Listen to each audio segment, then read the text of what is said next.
My aim for this video is to show you how to approach painting the elements which define the Night Lord's chapter. I will begin with a general paint job of the model, but feel free to follow whichever guide or process which suits you better.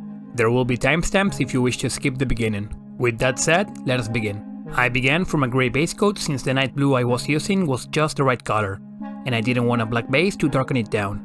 You can see what I'm talking about when comparing the base of the model against its leg. While it did have the perfect hue, the color did not have the best coverage, so a couple of coats were necessary to reach full opacity. Using the airbrush would have been the quicker approach, but I let you keep my videos within every painter's grasp. With the blue armor base coated, I did the same for the other details. Only thing to note is to remind you as always to make use of the side of your brush. This was especially useful when painting the trim which Chaos Space Marines are famous for. The gold I darkened with some brown inks so to use the base color as highlight. By placing my brush sideways against the detail, I'll make sure to only get paint over on the raised surface, which will make this process faster. Not because it's gonna take me less time, but because the unlikeliness of making a mistake saves me from having to waste time correcting them. With the model base coated, the next step was to get some separation between the different elements, as well as to darken down the shadows. For that, I chose a simple all-over wash of black. While I'm using oils for this, feel free to use whichever type of wash you prefer. I chose oils since they can be cleaned off the raised areas and the capillary reaction will have it run into the recesses better than acrylic washes. It will take much longer to dry though, but once it does, it's just a matter of highlighting the raised details.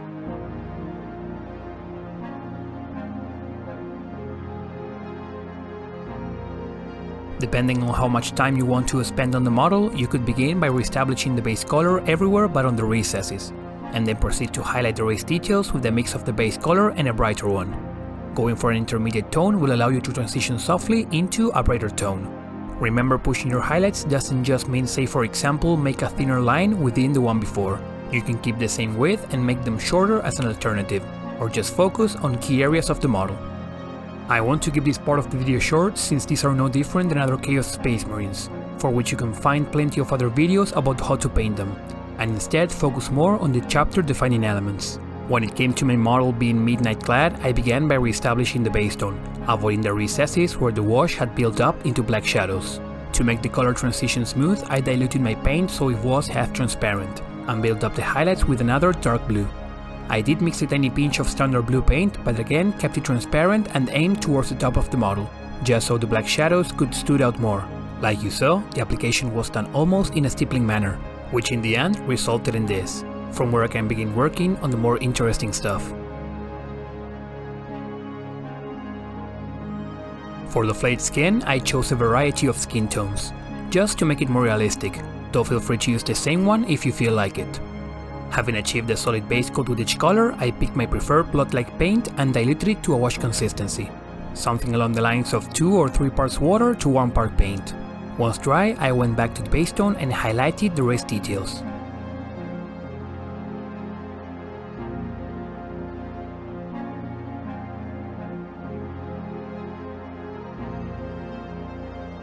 This would be highlighted further with the same light skin tone mixed with each of the base colors, though I decided to do a second wash, a bit thinner than before to enhance the blending.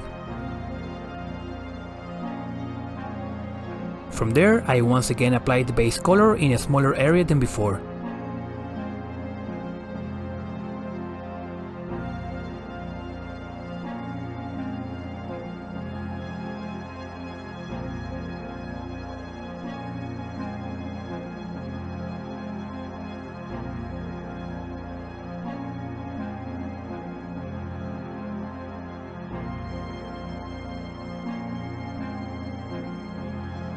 Which was followed with a light skin tone mix, in a manner of small dots and lines to further enhance the more raised details.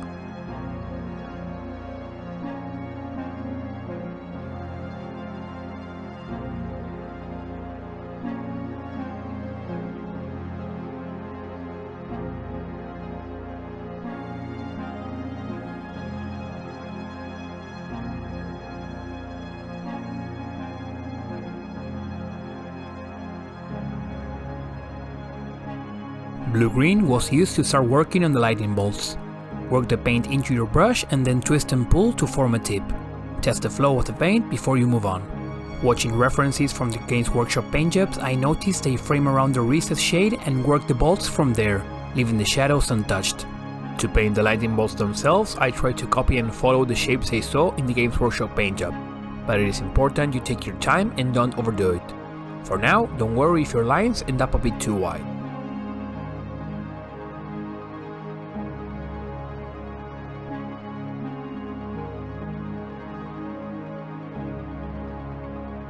With verdigris or just by mixing some white into the blue-green, I try to paint some thin lines within the previous sketch.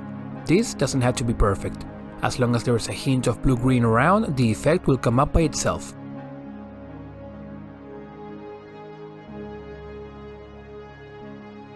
Using pure white, I did the same, but my intention was not to get an ever thinner line inside of the verdigris.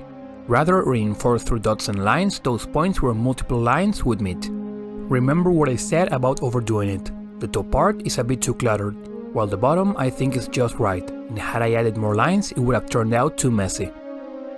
For the blood effects, I began with an initial layer of a more dried up blood, which I achieved by mixing a pinch of black ink into some Blood for the Blood God technical paint.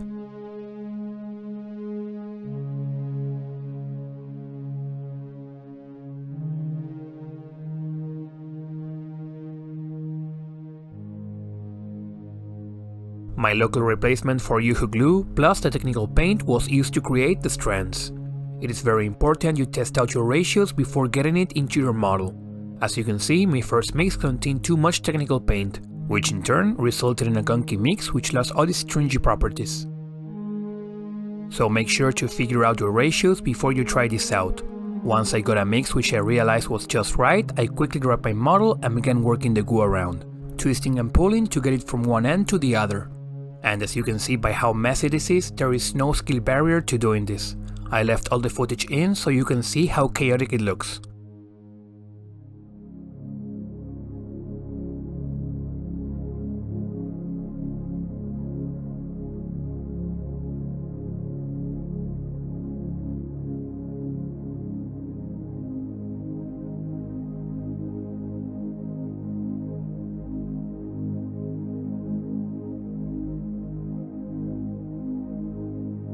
Thank you for watching. I hope this tutorial was both useful and entertaining. Special thanks to my patrons Caleb and Cedric.